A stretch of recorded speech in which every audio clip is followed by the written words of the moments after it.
जेव्हा सतत एक बाईच 4 वर्षाच्या लग्नात इनिशिएट करते सेक्स आणि इनिशिएट केल्यावर थोडंफार नवरा सेक्स करतो, पण समोरून तो इनिशिएट एकदाही करत नसेल तर ह्याचा अर्थ त्या बाईने काय लावायचा?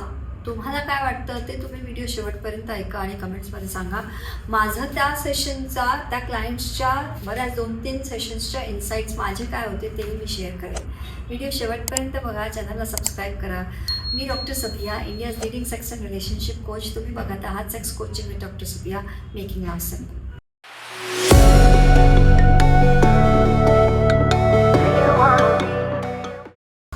सेक्स म्हणो, नातेसंबंध म्हणो, हे दोन्ही असे वेगवेगळे नाही आहेत. नाण्याचे 2 बाजू पण नाही आहेत. तर अख्खा नाण्याचे असं मी म्हणेन, कारण it just goes hand in hand.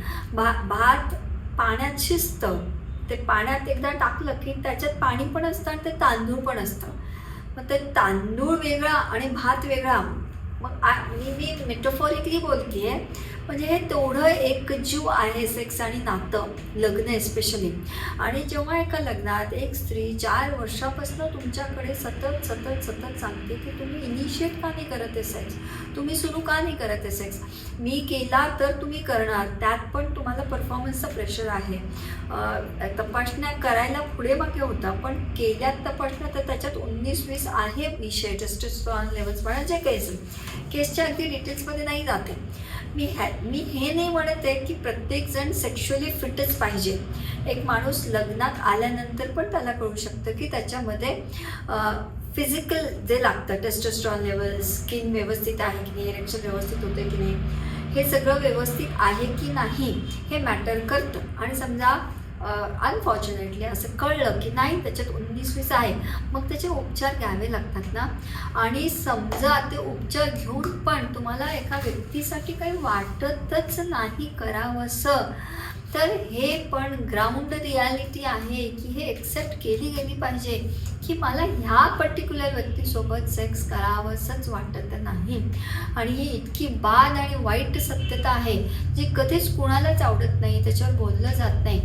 लग्न झालं, आपल्याला समोरचा व्यक्ती खूप बरा वाटतो, आपल्याला वाटतंय पण ते लग्न करावं, पण जेव्हा आपण सेक्स करायला जातो तर आपलं लिंग कडक होत नाही आहे किंवा सेक्स करावंसंच वाटत नाही, ते इनिशिएट करावंसंच वाटत नाही.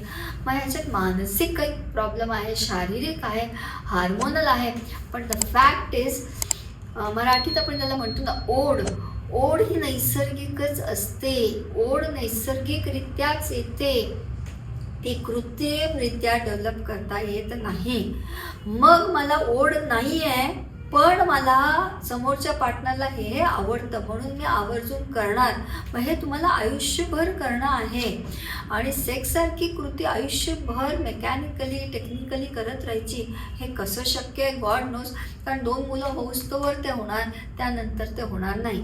आणि जितकं as a sex coach, as a relationship coach मला कळतं, बहुतेक हे खूप कॉमन आहे आता मॅरेजेसमध्ये की नाही आहे मला शारीरिक ओढ, पण बायोलॉजिकल जितकी नीड आहे तेवढी करून घ्यायची, किंवा पार्टनरने जेव्हा नॉक केलं तेव्हा करायचं आणि ढकल स्टार्ट गाडी पुढे ठेवायची.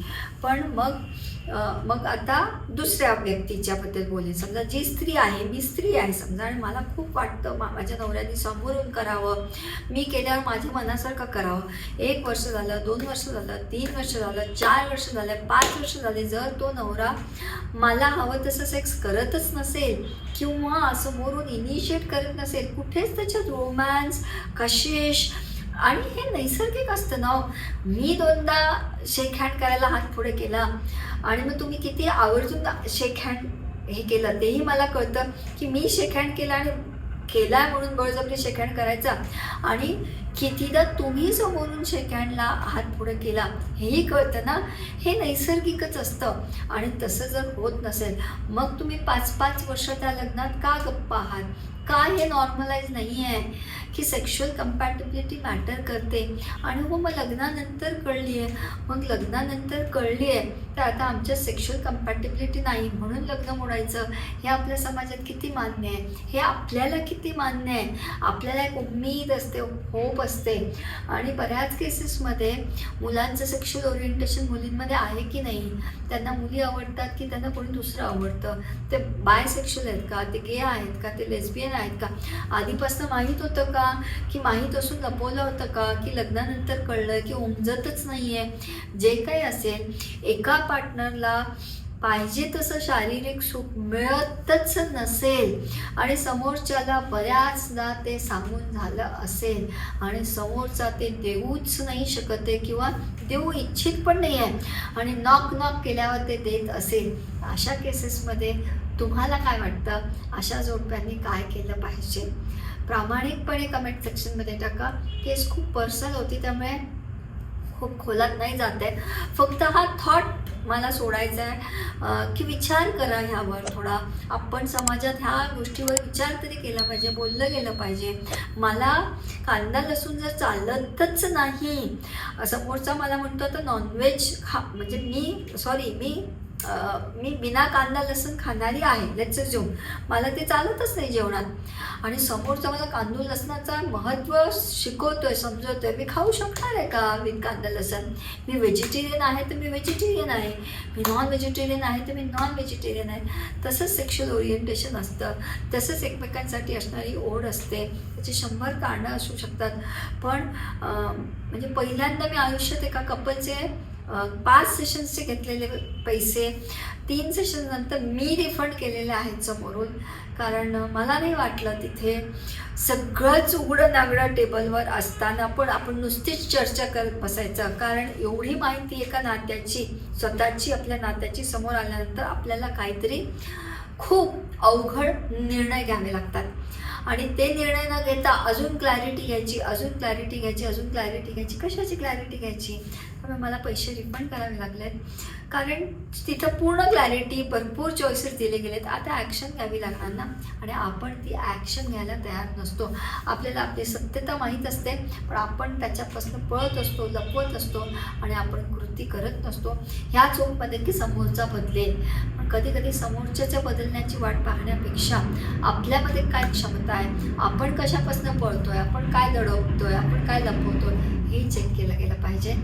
त्यामुळे येस, तुमचं ह्याच्यावर काय मत आहे? व्हिडिओ कळला की नाही कळला? सेशन झाल्याबरोबर जे मनात आलं ते मी बोलली आहे. नसेल कळला तर आय एम सो सॉरी. कळला असेल तर प्लीज शेअर युअर थॉट्स. मी काय यूट्यूब इन्फ्लुएन्सर नाही आहे, मला नाही माहिती हुक काय असतं, एडिट काय असतं आणि व्हिडिओला असं सस्पेन्ससारखं कसं क्रिएट करायचं. जे केस झालं त्याच्यातलं मनातलं जितकं शेअर करावं असं वाटलं, कारण क्लायंटची पण मला कॉन्फिडेन्शियालिटीची काळजी घ्यावी लागते.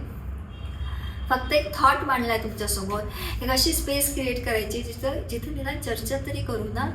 आणि सेक्स असो, नातेसंबंध असो, इंटिमेसी असो, माझ्या मते सेक्स ही खूप सुंदर भाषा असते प्रेमाची, आणि ती भाषा मॅचच होत नसेल तर बाकी केवढ्या गोष्टी मॅच करायच्या मग, आणि ते किती शक्य आहे हे कमेंट्समध्ये नक्की शेअर करा. नोटिफिकेशन ऑन ठेवा, चॅनल सबस्क्राईब करा. Once again you are watching Dr. Sabiha, India's leading sex and relationship coach, sex coaching with Dr. Sabiha. Channel is all about love, intimacy and relationship. जितकं शक्य तितकं मराठीत बोलते मी इथं, कारण मला खूप वाटतं प्रेम सोपंच असतं आणि त्याला सोपं करत राहावं लागतं. So see you soon in the next video.